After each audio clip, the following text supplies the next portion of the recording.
Do you feel that the design of Facebook, or maybe even the spirit, constrains people's creative instincts in a way that Tumblr doesn't? I think there are very different sensibilities. So one says that engineers have all the answers, right? Engineers have the prescription for the format that will make everything better. And by the way, for social interaction, sometimes that's better. Sometimes the constraint of the square photo really is better for like just keeping up to date with the different moments going on in people's lives, right? I don't think anybody would argue that Instagram is like a phenomenal platform for keeping up with your friends.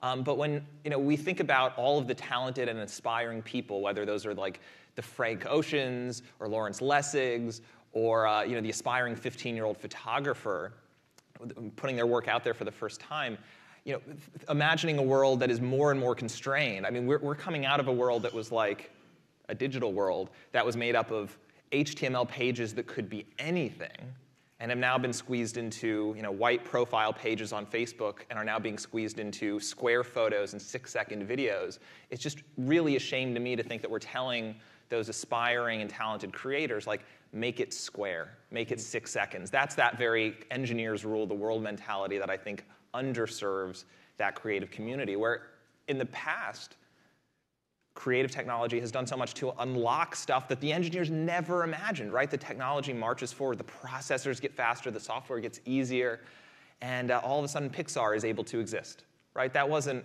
imagined by all of the engineers that made all of the pieces. They just kept pushing forward, and eventually the creative talent, the guys with a vision, were able to pick that up and turn it into something that moves us into something that makes up a huge, huge part of the human experience. It's just a different set of sensibilities. I don't think Facebook, I don't think that's a common sentiment in the Valley right now. So when you released this feature, Appearance is called, right? It allows people to customize their mobile Twitters. Or Tumblrs, excuse me, in a way that they couldn't. Some people looked back and they said, "Boy, it was like MySpace. MySpace had allowed these messier, personal spaces there, and people wound up avoiding them because they were so ugly generally. And some people did great jobs of making it beautiful, but other people, went all out and it was very cluttered and things like that."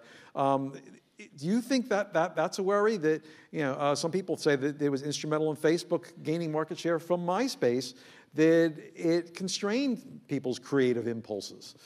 A little bit.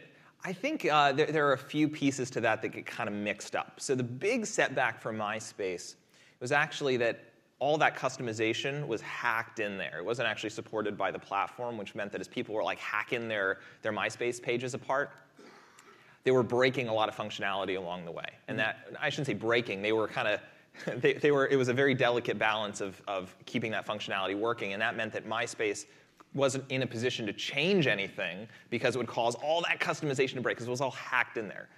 Pretty in the weeds, but so this was a true thing. So that customization was in fact kind of to the detriment of MySpace as a platform that was being actively developed. At the same time, though, sure, you can go back and look at the stuff and say, God, this stuff is hideously ugly compared to the internet that we're used to today.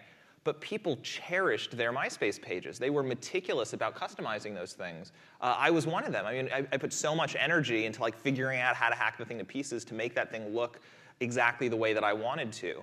And yes, there were issues with that, but rather than trying to solve any of those issues, and I think we've brought even more customization into Tumblr while solving all of the issues that were to the detriment of previous platforms like GeoCities or MySpace.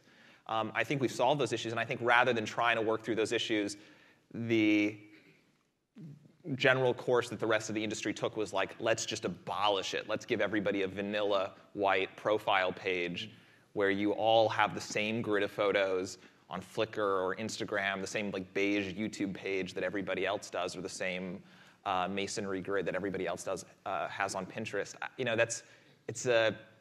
I think it's giving up a lot. Again, maybe useful when you're trying to make something that is just about keeping up to date with people, but when it really comes to expression and empowering creators to make stuff that we love and make stuff that surprises us, I think it's a real detriment to that community.